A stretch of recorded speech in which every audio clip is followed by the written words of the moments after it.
caught my girlfriend cheating, but her excuse was unbelievable. I never thought I'd be one of those people writing about infidelity, but here I am. A 28 male, have been with my partner 26 female for 5 years. I thought we had a great relationship, good communication, shared goals, and what I thought was mutual respect. Turns out I was wrong. A couple of weeks ago, I noticed she was being weird with her phone. She never used to be secretive, but now it was either glued to her hand, flipped over on the table, or tucked away in her bag. I didn't think much of it at first because I trusted her, but the signs started piling up. She'd stay late at work more often, disappear for hours on weekends, and when I'd ask her about it, she'd get defensive. The breaking point came last week. She said she was going to a friend's house, but didn't come home until 2 a.m. Something just didn't feel right, so I did the one thing I never thought I'd do. I checked her phone while she was in the shower. There it was, texts with some guy named Tom. Flirty messages, heart emojis, plans to meet up. I felt sick to my stomach. One message stood out. Last night was amazing. Can't stop thinking about you. When she came out of the shower, I confronted her. She looked panicked but quickly tried to play it cool. And then she hit me with the excuse of the century. It's not what it looks like. I'm helping him practice flirting because he's bad at talking to women. I stared at her, waiting for her to laugh or say she was kidding, but she was dead serious. I couldn't believe she thought I'd buy that. I asked her about the "last night was amazing" text, and she doubled down, saying they were acting out scenarios. At that point, I told her to pack a bag and leave. She begged me to let her explain more, but I couldn't listen to any more lies. Now I'm here, trying to process everything. How do you stay with someone who can look you in the eye and lie like that? Part of me misses her, but the other part feels like I don't even know who she is anymore. So yeah, Reddit, that's my story. Any advice on how to move on from this? And has anyone else heard an excuse as ridiculous as this? Now for the top advice. Yeah, that's pretty laughable. She's for the streets. She's also for someone else's sheets. Text Tom, if you have his number, and her and say, she is all yours. I broke up with her. Glad I did because you were not the only one. Now, if you don't have his number, go on your socials and make fun of her excuse for why you broke up. Say, I cannot believe what she said, laugh about it, and end with, looking forward to being single, tagging her in the post. That's as good as my friend's ex-fiancé's. He didn't mean to have sex with another woman. Her reply was, what happened? Did you trip and your penis fell into her? His response was, it's not what you think. She was laughing so hard when she called to tell me that she caught her ex in the act with another woman. I thought she was kidding because of how hard she was laughing. She told me it was true and that it was the easiest breakup she's ever had. Wow, that is a bold lie. Oh my God, that must have been so hard to hear. What a punch in the gut. How to move on? Focus on yourself. Get a new hobby. Take a class. Go on a trip. Hang out with friends you haven't seen in a long time. Buy some new clothes. Move to a new apartment if you rent. Change your life and fill it up with so many things that you're creating new memories so you don't keep thinking about her.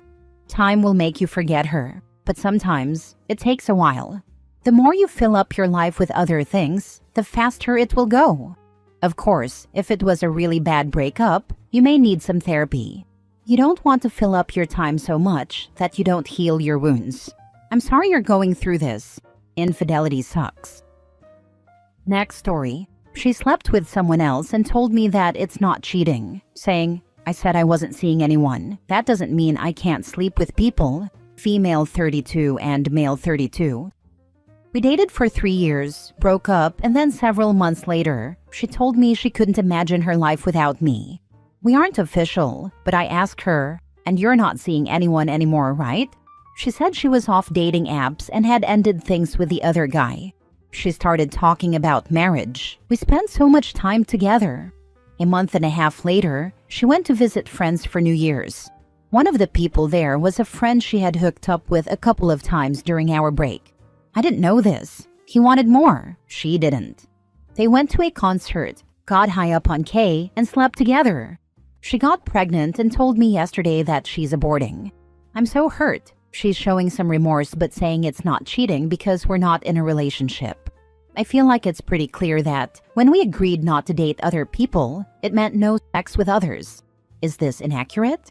More context. We'll call her Amy.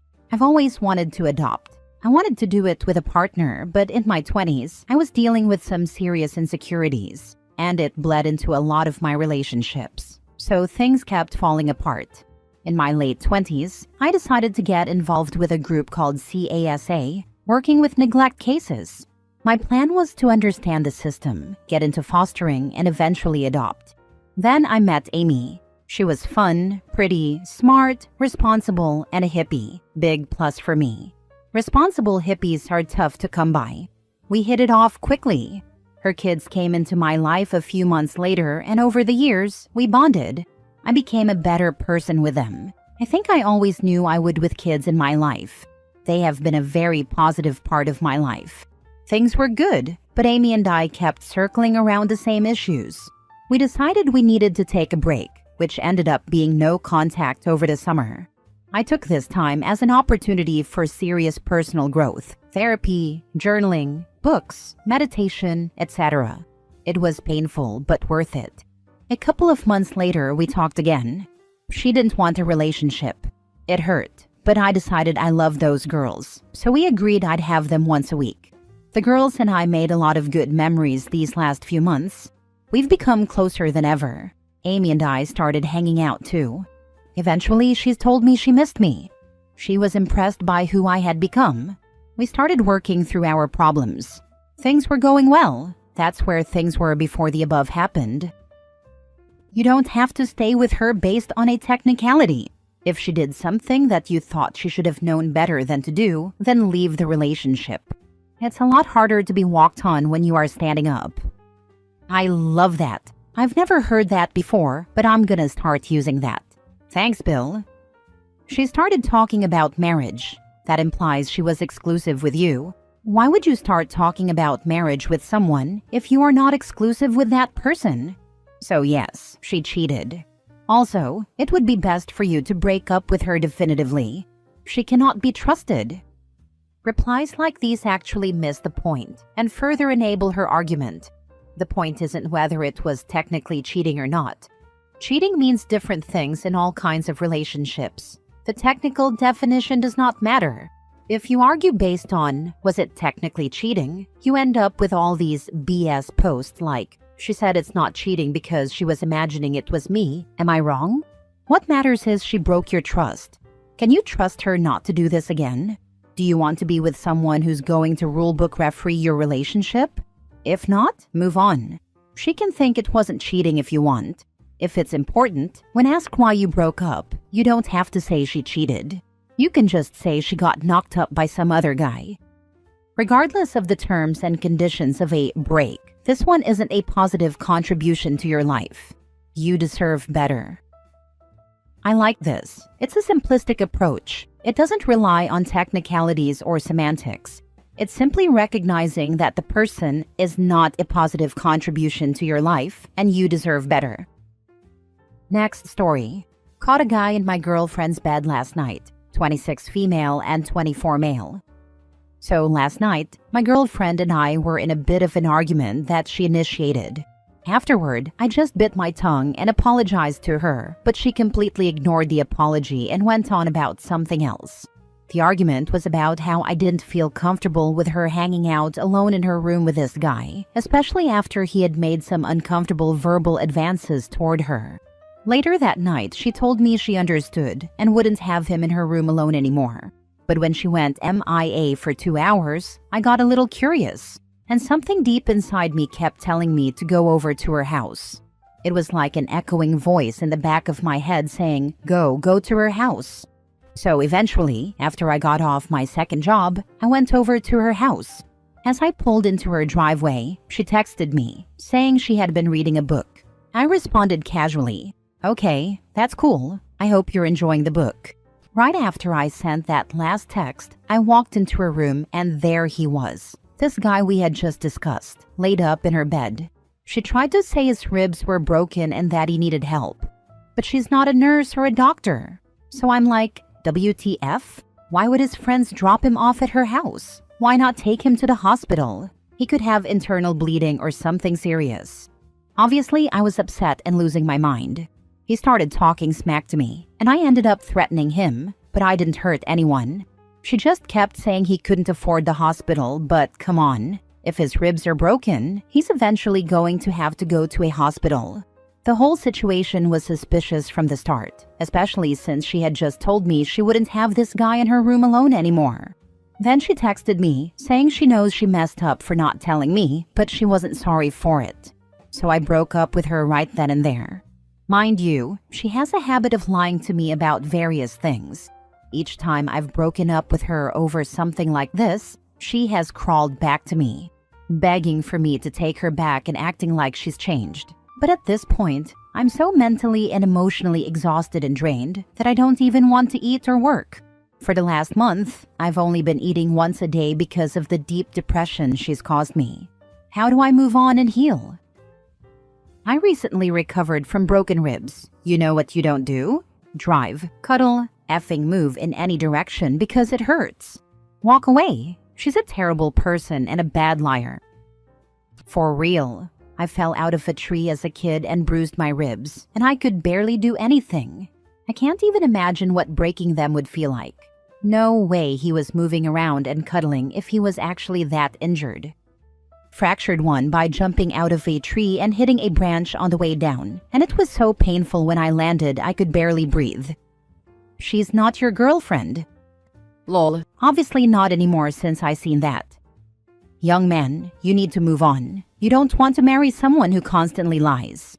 I've had broken ribs, and there's nothing the doctors can do about it. They just wrap your chest, and then they heal on their own. She apparently likes the attention if this guy has been flirting with her. Maybe it's innocent, but most likely, it's going to end up as an affair. Next story. I'm, male 37, lost. My wife, female 37, is now a gay witch. I feel awful sharing this, but I am running out of ideas. My wife and I have been married for almost 15 years, and I feel like I'm in an impossible spot. We've changed so much. Pre-kids, it was as you would imagine, just growing up together and figuring out life. Truly, we were each other's person and best friend. We both came out of religiously traumatic experiences and vowed to keep growing and working through it. Growing as individuals has always been a common goal, and we champion that for each other. However, I'm uncomfortable with where things are going. For context, she became very depressed after our second child was born over 7 years ago. She realized she didn't want to be a mom and developed crippling depression. She was in bed for days, unable to take care of our kids or work. I worked hard to get her the care she needed through therapy and a psychiatrist, as well as taking on full parental responsibilities. And I was fine with that. I didn't resent her. I just wanted her to get better. After a few years, she started to come back and participate in the family, and I was thrilled to see the person I had married again. A big part of her depression was also triggered by her religious trauma. She was raised in a cult-like environment, where she didn't have autonomy over herself until we got married. I have always championed her in finding herself. So here is where it starts getting strange for me. She began exploring more of herself and came out to me as gay, but maybe bi, because she was still very into sex with me. Okay, I thought to myself, I'm not sure what to do with that. Then a few months later, she continued her journey of self-discovery and told me she is a witch and believes she has psychic abilities. Wait, what? I want to be supportive of her journey, but honestly, I am just thrown way off. But the thing that really ticked me off was the next revelation. She had a work conference she was preparing to attend, but right before she left, she suffered a minor stroke. It was terrifying. I thought I almost lost her. It was the worst experience I've ever had. Fortunately, she was okay and would make a full recovery. In discussing her situation with a neurologist, they asked if she was on any antidepressants, which she was, or so I thought. I found out afterward that she had stopped taking them for a couple of months. When I asked why, she didn't want to tell me at first, but eventually admitted that the work conference wasn't actually a work conference. It was a guided LSD session for some healing ritual. Like WTF. She wasn't going to tell me until after, because she knew I wouldn't approve. I am just so lost. I don't know who this person is anymore. I know that when people grow, they change, but this just feels like too much. 1. You've admitted to yourself you're gay. Cool, no problem. We can figure out what to do. 2. You say you're a witch and have psychic abilities. Okay, I think that's silly and don't believe in that stuff, but let's see where it goes. 3. You were dishonest about doing illegal drugs. I feel bad making a decision to leave now because she just had a stroke and depends on me for everything financially. But what the hell? I don't know this person anymore. The claims of having psychic abilities and sudden personality changes sound like she might be having a secondary mental health crisis, especially if she stopped her medication. She needs to see her doctor. She is back on them. As far as I was aware, she was only off them for a couple months. Even with the medication, she seems convinced. That's why I think there's a secondary mental health crisis happening. Antidepressants aren't going to stop psychosis if she actually has an underlying bipolar or schizoaffective disorder. The change almost sounds like mania. Could also be something more physical, especially after seeing she'd had a stroke. That would be my main concern. It's really a shame she didn't or couldn't fully figure all this stuff out before having kids. But I guess the second kid triggered it. Sometimes having kids makes you feel like you're not in control of your own life. You're living for someone else. And ding ding ding, that's exactly the kind of feeling she had when she was in the cult. Spot on. The pressure to get married young was part of the religious system we both came from. Really wish we had more people around us to provide this wisdom. Last story. My 28-year-old male husband cheated on me, 27-year-old female, and I understand why. Can we make this work?